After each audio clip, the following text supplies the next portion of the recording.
It's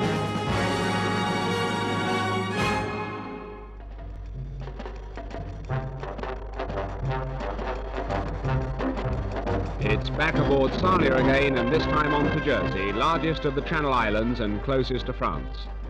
The sea trip is just under 2 hours, and for the record it's 25 miles from harbour to harbour as the Sarnia travels.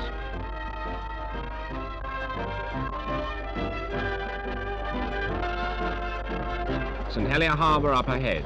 The Sarnia reduces speed to manoeuvre in the small shipping roads outside the pierheads. The Jersey harbour is not quite so big as St Peter Port, but it's large enough to accommodate the mail steamers. It's an island which attracts nearly 500,000 people in the course of a year. That is, Jersey's population of 64,000 people is swelled nearly 9 times. And most of this holiday rush is between May and September. There are vergees of golden sands, and for the unfamiliar, that's the local measurement of land. 2 1/4 Jersey vergees equal an English acre. So, for you the visitor's benefit, we'll talk in terms of acres. This is St Brelade's beach, a mecca of the sun lovers.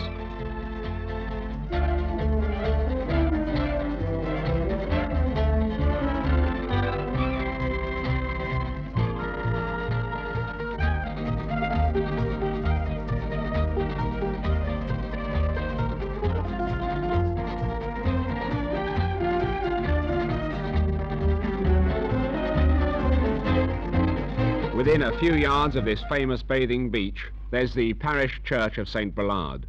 This is one of the oldest, if not the oldest, in the island. There's an old folklore legend attached to this fine granite church. The story has it that when they began to build this church hundreds of years ago on a different site, mysteriously each night the massive blocks of granite and the workmen's tools were moved. After 3 attempts to begin building elsewhere, the church authorities of the day decided to build it where the stones had been placed, and here it is.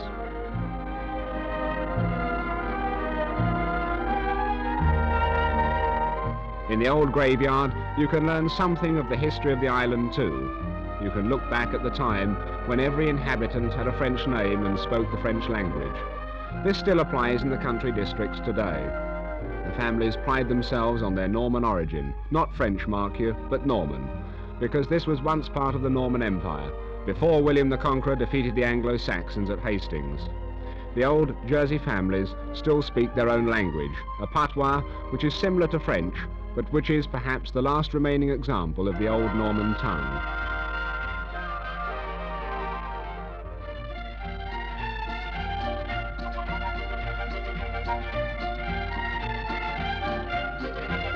This is another of the oldest parts of the island, the historic village of St Aubin.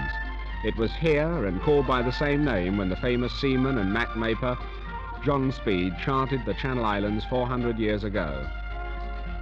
In those days there was a harbour too, although throughout the years the harbour has silted up and now it's just a berth for small boats and yachts.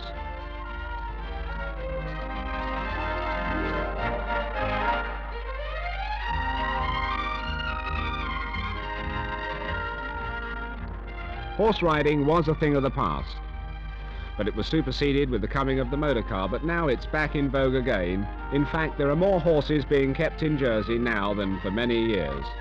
Visitors can hire hunters at several local stables, but if you don't want to venture into the stirrups yourselves, well, the summer season offers a variety of horse shows and equestrian events in the most pleasant surroundings where the visitor can go along as a spectator.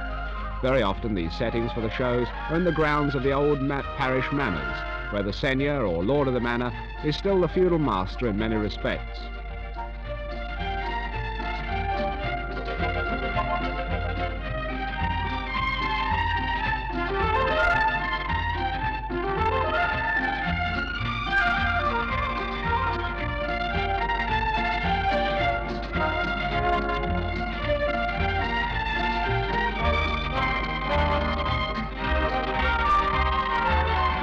From horse riding to sand racing, the Channel Islands offer this unique kind of entertainment staged by the local motorcycle and light car clubs. Guernsey has its racing on Vazon Bay, and Jersey has its sand meetings when the tide goes down on the 5-mile beach at St Wands. For the men who provide the thrills and frequently the spills of motorcycle and car racing, it's also a race against time and tide. Between the time the tide goes down and returns to cover the sands, the organisers must mark out the course, arrange the public address system, get the mechanics pits in operation, run off perhaps 10 race events, and then pack up and get clear of the water. Thousands of visitors each and every year watch these regular events, which are quite free. No charge is made, although from time to time there's a collection tin passed round for contributions.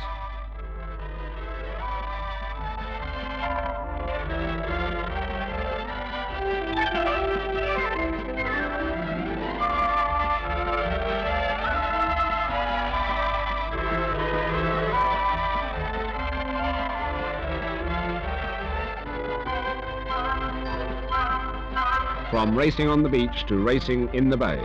These islands have a big leaning towards the sea and towards small ships.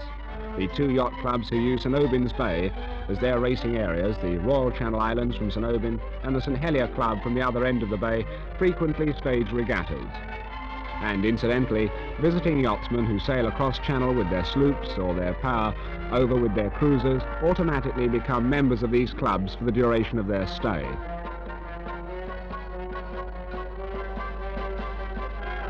Waterskiing, still afloat but at high speed in the Bay of St Brelade. There's a waterskiing club which tourists can become members of too.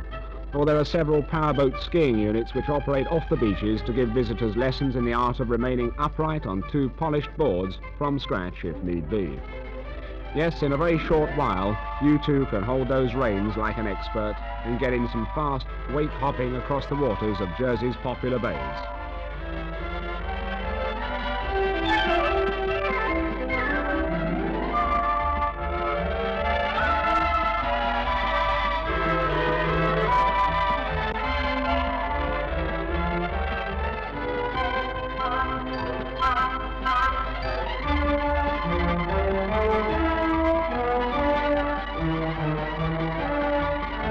Still on the subject of beaches and sailing, but this time yachting.